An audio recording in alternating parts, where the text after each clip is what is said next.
Listening to Look Who's Talking. My name is Cameron Minter. I am your co-host and our wonderful Head Start director, Jessica Coffee. Hi. Dickerson. Thank you. Wait a minute, you gotta wait for I do it right. Okay. Okay. Jessica Coffee Dickerson. Hello, everyone. She's in the house. JCD, how are you? I'm doing good, Cam. You know, the program year started. Yesterday was the first day for kiddos. Yes. And Rugrats are back. They are. And, you know, with the first day comes excitement and stress at the same time. Yes, make it work. Yes, we had a storm the night before. Yeah. And in one of our locations, lightning struck. Oh, wow. So there's no power at one location, but, you know. We're getting through, huh? We are getting through. Had them kids outside in the rain. You better say your ABCs. You know what? The summer just went by too fast. I feel like I've missed so much. It did. And, yeah, it's been a rough summer. So yeah. I'm looking forward to the fall. Yeah, like. I don't even know. I can't even remember what I did. Well, you got married. She's married and now. I can't even remember if I talked about that on our last podcast. Well, you did. You sure did. Look at you. You're a pro. You know what to do. System. Yeah, shut that thing down. We don't want that noise. I think those nails are hindering. Sorry, you're gonna have to do it. But yeah, so that's where we are.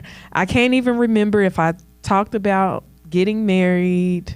You did. We're on to now the transition of how has that been for you? What's going on in the Dickerson home?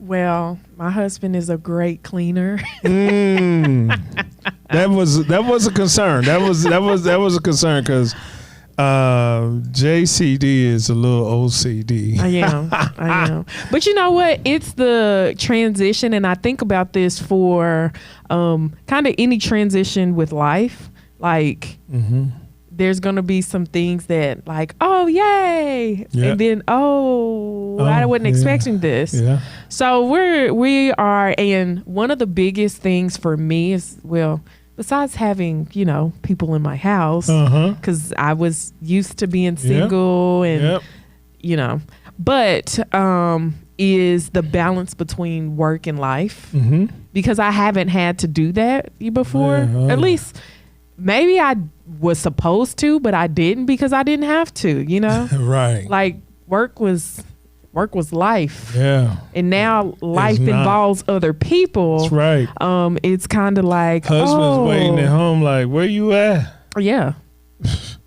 But he's also understanding because he doesn't have a traditional job. Right. He's a mortician. Yeah. So he could get a job. I mean, get a call at 3 a.m. and he will have to get up and, you know. Yeah, but so yeah, it's been different, but it's been fun. Of course it has.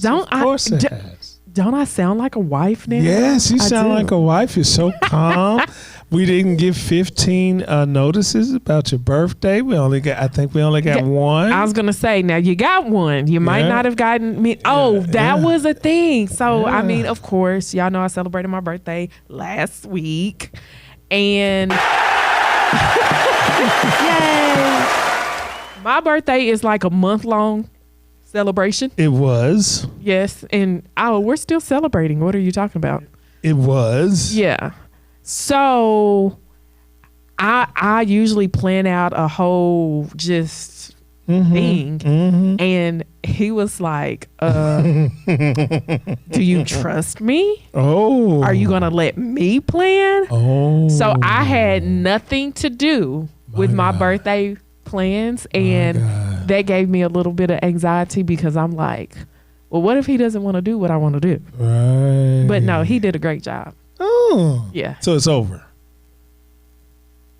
For the people I make celebrate, yes. But for me and him, no. There's a couple more restaurants we have to go to. Yeah. Hey, so have you gotten his, your foodie? Has that rubbed off? Oh, yes. Oh, yeah. Absolutely. So he is open to try like any restaurant. I think we have been cooking more. I was going to say. Yes. You married now. We got to cook. We got to put some cooking in. Yes. Especially when you're making posts about, parents with all these pictures. I know, right? Show the dinner for that night. But Kim, I used to everyone at work. I'm like, you actually mean you leave work and go home and cook for your family? Right. And guess who's doing it now? I don't even think twice about it. I go in and this is what we're going to eat. I whip it up and it's not like it takes a long time. I want to give you props, but you're a financier. So, okay, I'm going to put this elbow grease in instead of paying $400 a month for food out. Yeah, well, we just did that last week, okay? No.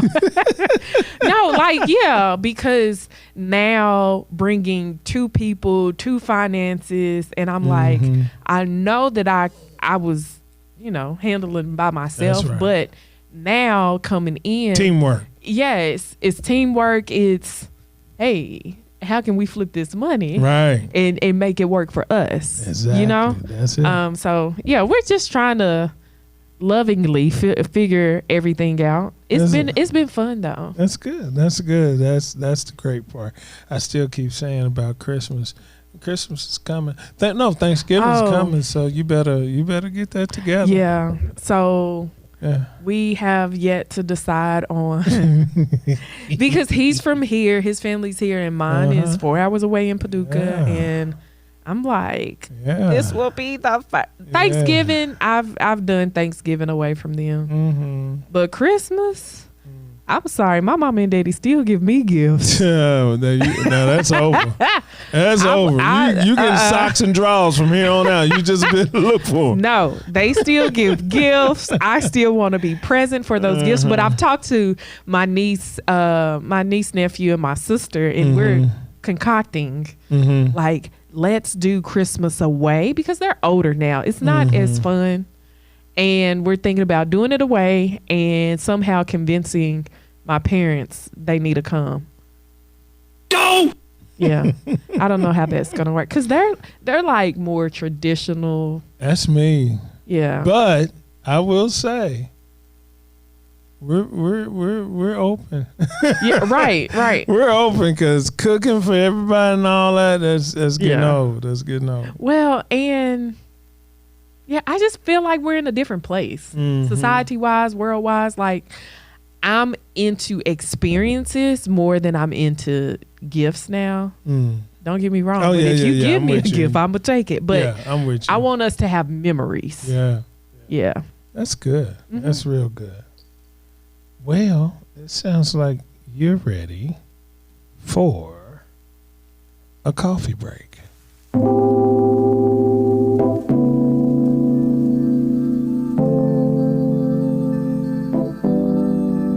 All right, for today's coffee break, I want to say and just remind you, we are not our past mistakes. We are our present and future intentions. What you think about that?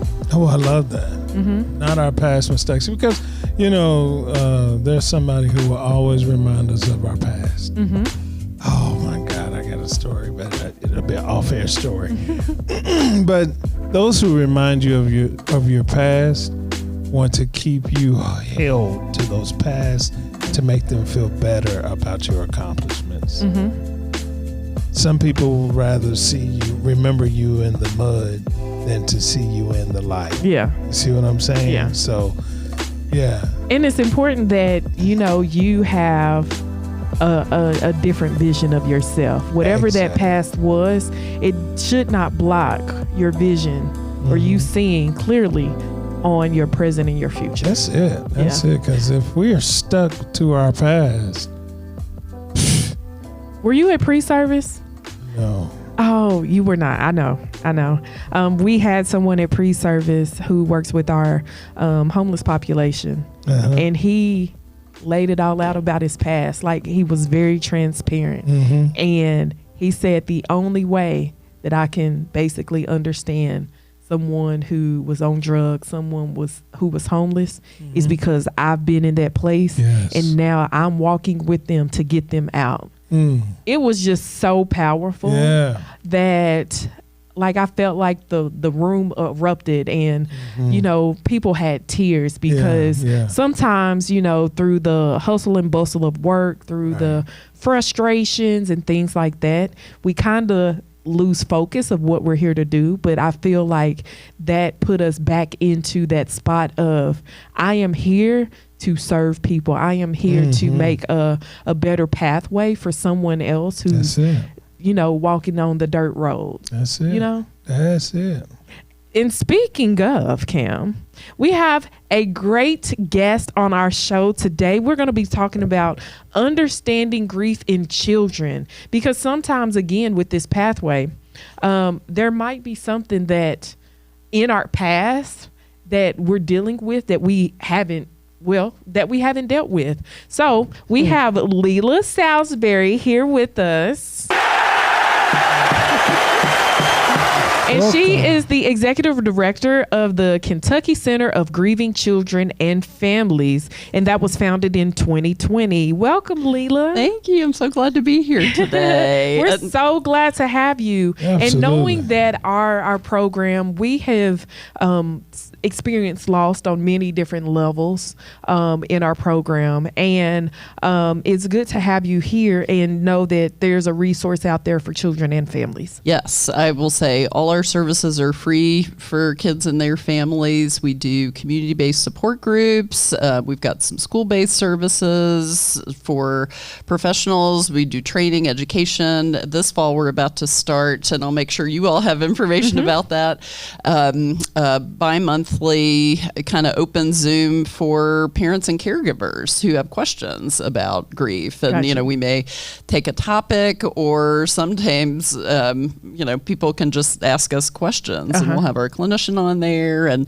you know, grief behaviors seem so mysterious and abnormal. And I feel like most of the time I spend, you know, when I'm talking to folks, I'm like, that's completely normal for what's happened, you know, in this child's life. So, yeah, I would love for people to, you know, think of us anytime as a resource. And so, how about you open up and just tell our guests a little bit more about the Kentucky Center for Grieving Children.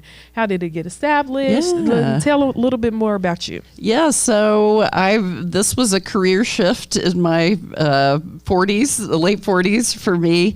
I started in higher education for 25 years, and I'm from Kentucky, but my daughter and I and husband were living in Jackson, Mississippi for our work. Oh, wow. And about 4 years after we moved there, he died by suicide. And so I was alone with my 5-year-old. My family's all here in Kentucky. And there happened to be a children's grief center about 2 miles up the road from where we lived. And that kind of became our second home. You know, a place where everybody got and had some version of what we were going through, and it just became our safe place. And I found myself joking repeatedly, I'm going to move back to Kentucky and start one of these centers. Kentucky was one of the last states that didn't have a child and family focused program.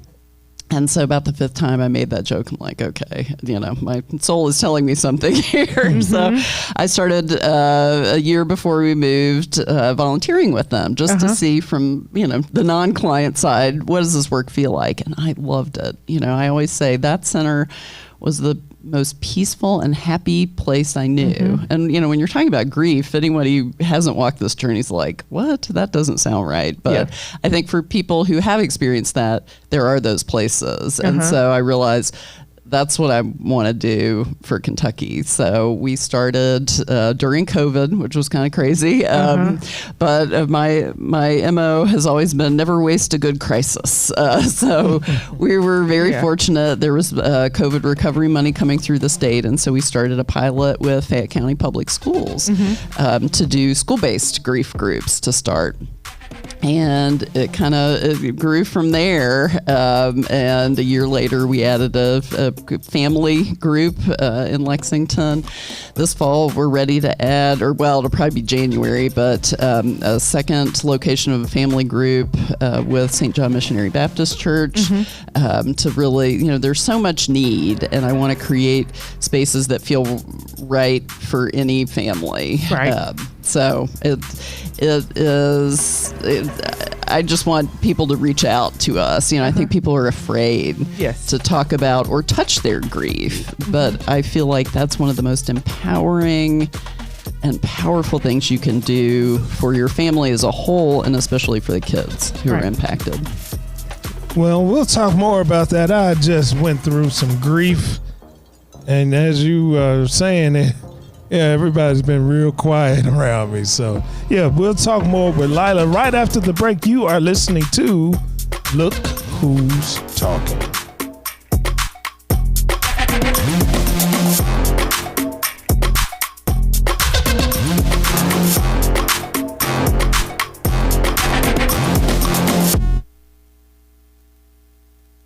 This past year has highlighted the strength of Community Action Council. Every day, our staff works together to help families recover from this crisis. We're educating children at home and in person, helping parents who lost their jobs, and helping households avoid eviction. Our work at Community Action Council has never been more important than it is right now. So why don't you join us? We have employment opportunities requiring a range of skills from entry-level to advanced. Apply online at commaction.org. That's commaction.org.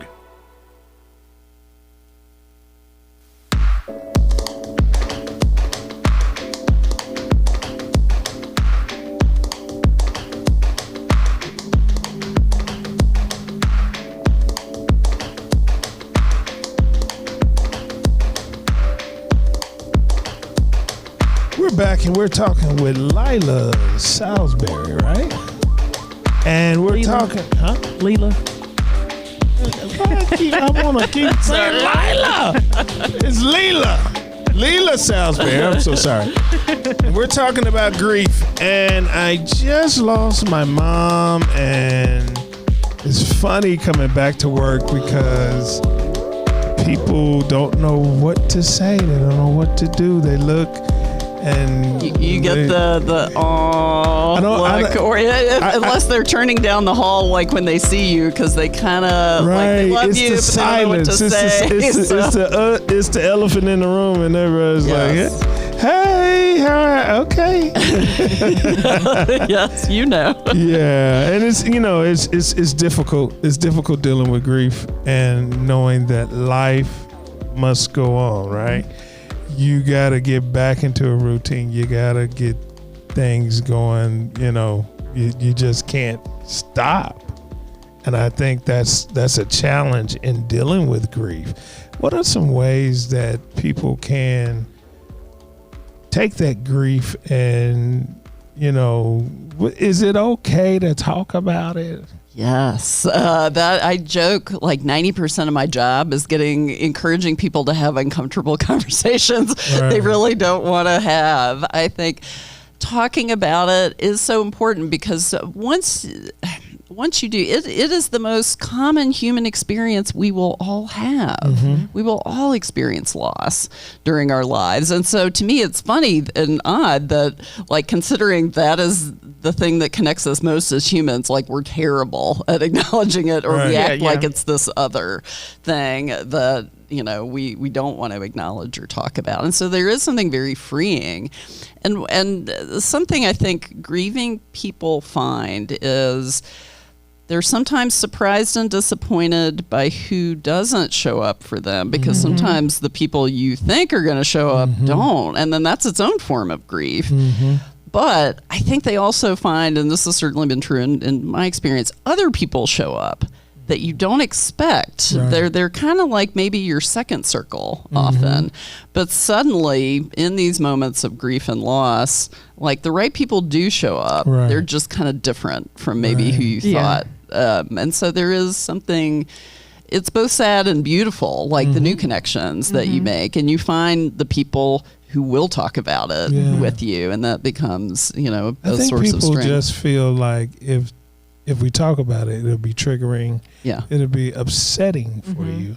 And I will say, I came back to work and the girls upstairs, they was like, hey, can you come upstairs? And I was like, okay. I came upstairs and they had a beautiful plaque with lights and my mother's picture in there. And I said, okay, I gotta go. Right, but that's something I think part of why it feels so uncomfortable, because in that moment you showed up as a full human being with both the gratitude and joy and the sadness. And I think, I was talking to an artist a couple days ago about a project, that we're doing with her. And at one point, because it's a project, my late mother was an artist. And so this is an art project. So it really feels like a tribute to her in some ways. And then I realized I'm just crying on this Zoom. And I'm like, good Lord, this is like, I'm in a professional place, what's happening, with me. And we just kind of sat in it. And then it moved on to the meeting. And I thought about it afterwards. And I'm like, years ago, I think I would have been upset with myself or think, oh, this person thinks I'm crazy. And the other day, I'm like, you know what? I just showed up as my full self. And I think that is one of the things. Grief, it cracks open the heaviest and sometimes hardest of emotions. But with that, on the other end of the spectrum comes great joy and appreciation of life. So, it's living in the fullest in all that complication and messiness sometimes. I think sometimes with us it's hard for us to be vulnerable in certain situations. And I don't think that we talk about grief enough, not just when it comes, but even before then. And to me, and I don't know why we don't talk about it, but I'm to the point now where I've lost so many people close to me that I want to be there, empathetic for others going through it as well. But I'm also like, for me, if you tell me, oh, it's going to be okay, I want to turn around and be like, shut up, no it won't. or like when, like Cameron said, life moves on for everyone else, and it's like, no, my life has changed. I have to adjust to this. Yes, and it feels wrong. Like the Victorians, turn of the century, they had all these traditions where when somebody close to you died, they would literally stop the clocks and they would cover them up with like a black cloth. And you could go into a room for like a year and not have to see anybody you don't want to see. And in some ways, I'm like, I get that. Like, that actually is attending to your grief in a way probably that's really helpful. But our modern life does not accommodate that at all. So I think, and the messaging we get around it, like a month later, you're like, oh, well, it's been a month. Aren't you all right now? And I think there are so many expectations that are set of how you are supposed to grieve in a timeline, and none of those things. Grief is as individual as you are as a person, and how you grieve is going to be different from, and even grieving one loss to another loss can feel like a completely different experience. I think that's part of why grief seems so scary to people, because if there were just like a list of 3 things, if you're grieving, you do these 3 things and then you'll be fine. And like that list is, well, kind of doesn't exist, but also is different for everybody. So there's no one way to do it, and that makes it feel really hard and messy. So one of the things, we serve children 0 to 5. Yes. And I was good until like my grandkid came, and he's responding to death with like, wake up, Mama T, and he's hugging, and he's really paying attention to me, and I find that as I think I read somewhere in the preparation that is how they deal with grief, because as we're dealing with grief, the children are dealing with grief as well. Yes. That is one of the biggest misconceptions I think people have about children in grief. They think either they're too young to grieve, that they don't understand what's happening at all, or, you know, we just say, oh, kids are resilient. You know, they'll be fine, and we don't have to talk about it, and they'll just magically be okay with it. And I don't think either of those things are true. And I think I was reminded of this yesterday. Actually, last night I was at a meeting with a site partner, and one of the folks we were meeting with, she has a 5-year-old, and they were setting up, you know, she was setting up a play area for her. And one of the toys, you know, she's like, this is from Grandma Couch. You know, here's that thing you really like. And the 5-year-old's like, Grandma Couch is dead. And the mom's like, yes, she is. Like, kids at that age are very literal. They also don't, until like the age of 9 or 10, they don't understand the permanence of death. So part of, you know, how kids are very reportorial. They'll just talk, you know, in very plain language about, you know, what's happening. So that was kind of what's going on. You know, in this scenario, she's just kind of repeating this to kind of, you know, she's setting it in her brain. This is a new piece of information. This person is dead. You know, they're not coming back. And so she's doing what she needs to do to process it. I think where the problem, it's not a problem, but it's just, you know, the adults are the problem. We freak out when we see that. We're like, don't talk about death. Or, you know, with kids, when you talk about death, it actually is best to use really concrete language. You know, if you say to a young child, you know, they passed away, they went to sleep. Kids, they don't understand that. So they may be afraid to go to sleep because they think, well, this person's no longer here because they went to sleep. So if I go to sleep, that may happen to me.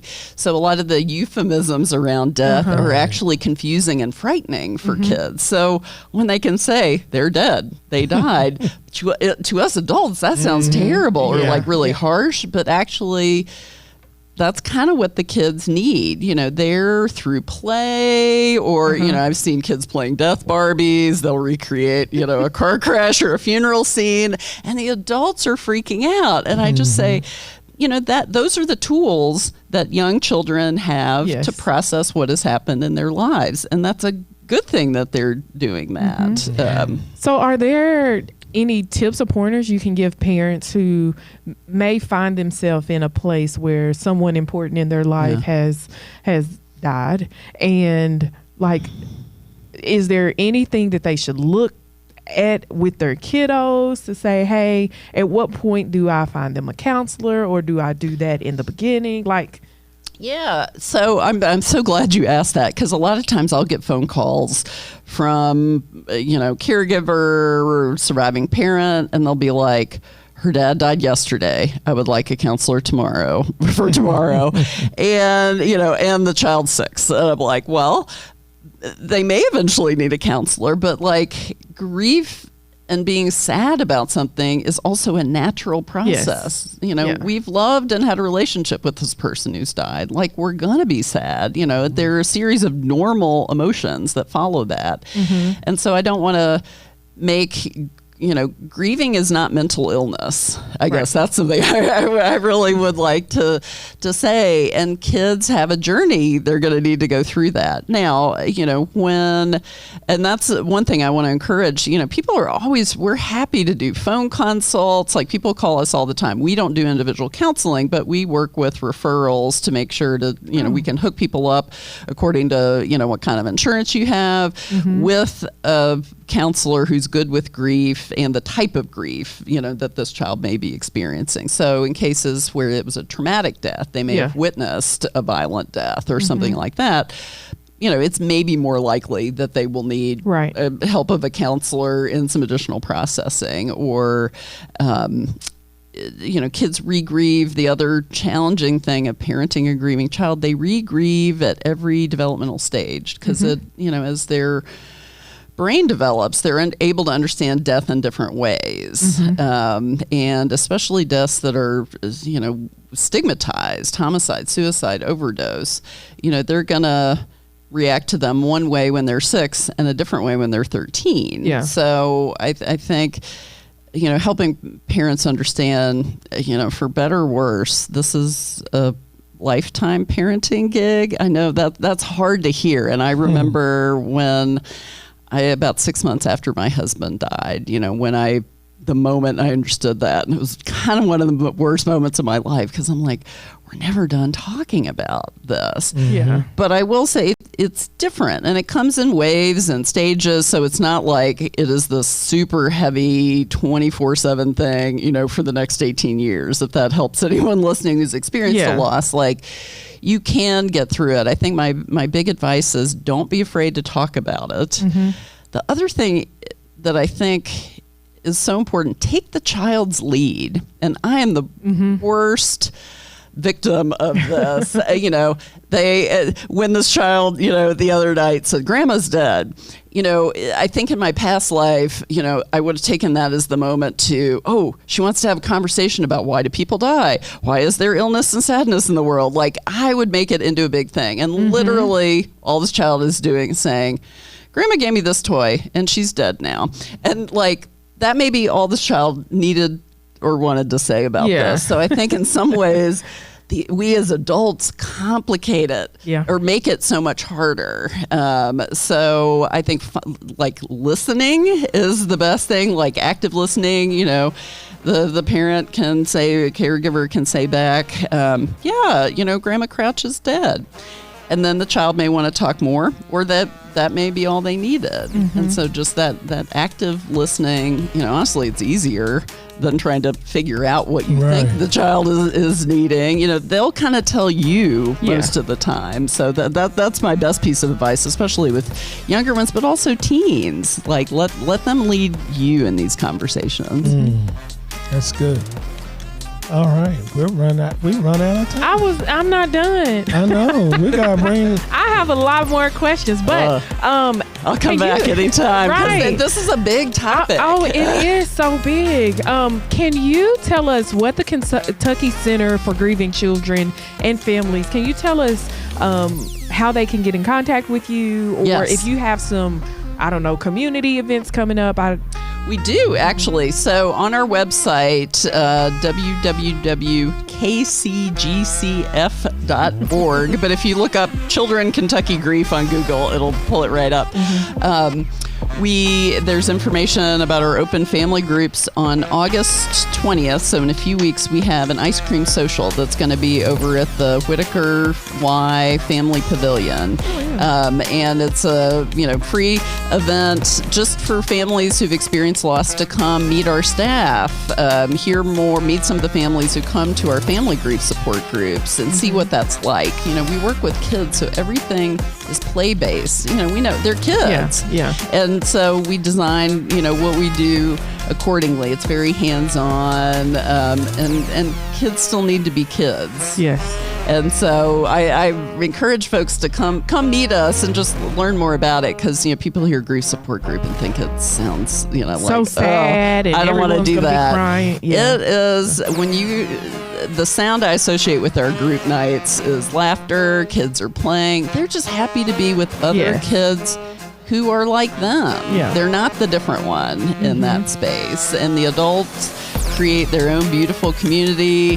They're sharing babysitters. They're telling each other about, getting together to do stuff with the kids. Like you mentioned, you're different after a loss, but I want people to know that different can still be good. Yes. Yeah. Thank you so much. Thank Leila. you for being on the show, Leila. Thank you. Leila. You got it. I got it. All right. That's the show. Thank you for listening. Please tell your friends. Share the show. We will see you on the next time. You have been listening to Look Who's Talking.